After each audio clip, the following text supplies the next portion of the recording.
Aujourd'hui, nous sommes sous la Ve République, qui a été instituée par le général Charles de Gaulle.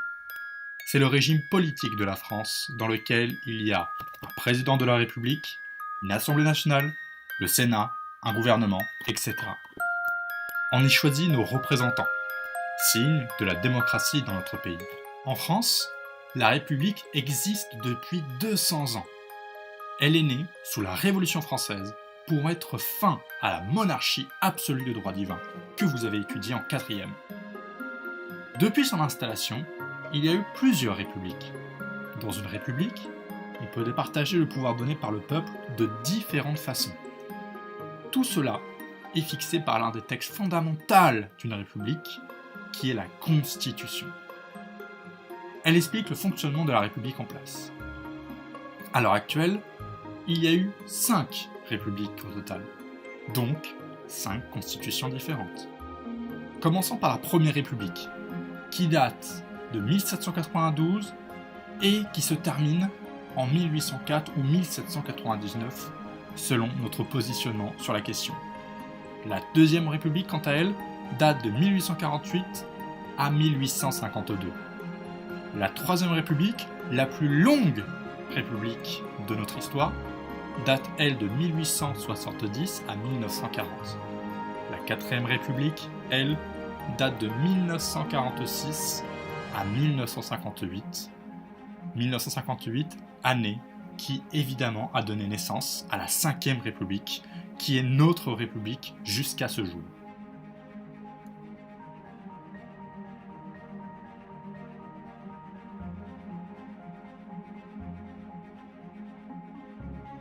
Comme dit précédemment, la façon dont s'organise une république est fixée par la Constitution. Elle concentre l'ensemble des principes et des grandes lois qui fixent l'organisation et le fonctionnement de l'État. Mais la Constitution n'est pas le seul texte fondateur de notre République.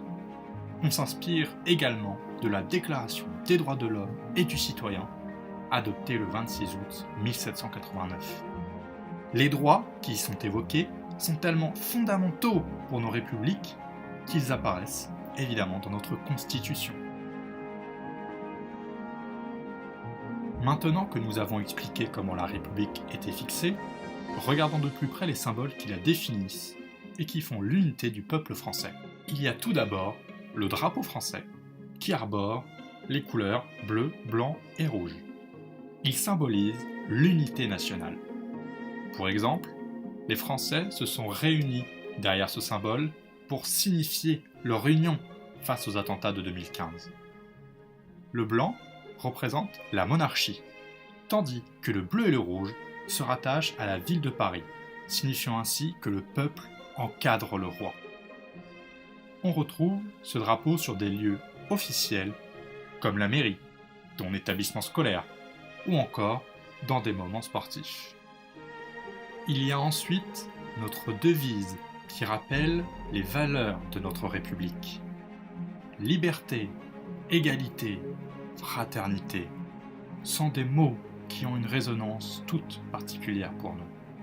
Là encore, on retrouve ce symbole sur nos lieux officiels.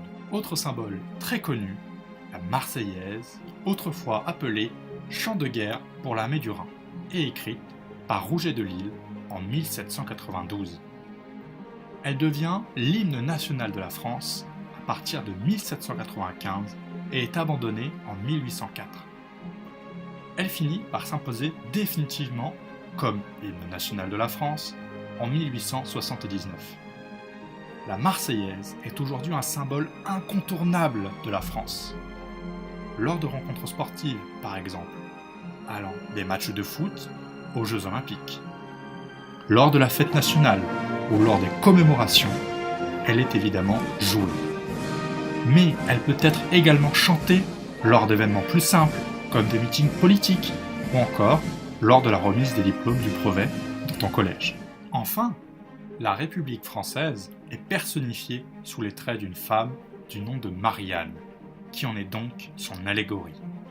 Marianne fait bien sûr référence à l'Antiquité avec son bonnet phrygien. Bonnet autrefois porté par les esclaves affranchis de leurs conditions d'esclaves et nouvellement libres, telle la République suite à la monarchie lors de la Révolution française. On retrouve incontestablement Marianne dans tous les lieux officiels, comme le palais de l'Élysée, les mairies, les préfectures, etc. À côté de tout cela, nous respectons des valeurs et des principes républicains dans le cadre de la République. Les principes sont clairement énoncés dans l'article 1er de la Constitution de 1958. Article 1er. La France est une république indivisible, laïque, démocratique et sociale. Elle assure l'égalité devant la loi de tous les citoyens sans distinction d'origine, de race ou de religion. Mais que signifient vraiment ces principes ? Pour l'aspect indivisible, l'unité du territoire français et de la nation sont protégés.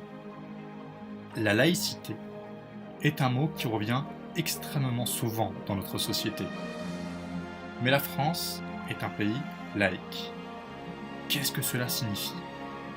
Cela signifie simplement que l'État ne reconnaît ni ne subventionne, c'est-à-dire paye, aucun culte.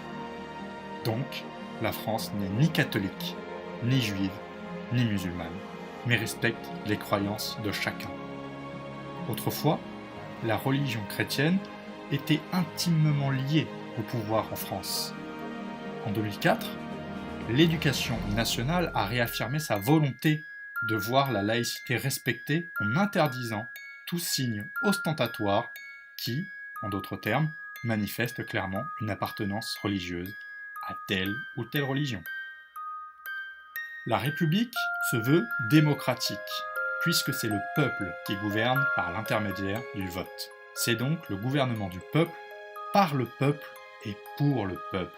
Enfin, notre République est sociale.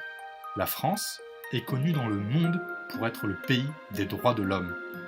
La République est fidèle au principe de la justice et cherche à instaurer une justice sociale en aidant les plus démunis, c'est-à-dire les plus pauvres, au travers des allocations chômage, du minimum vieillesse ou encore de la sécurité sociale.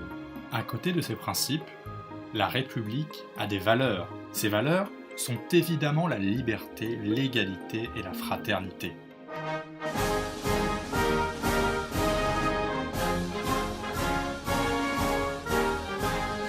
Vive la République. Vive la France!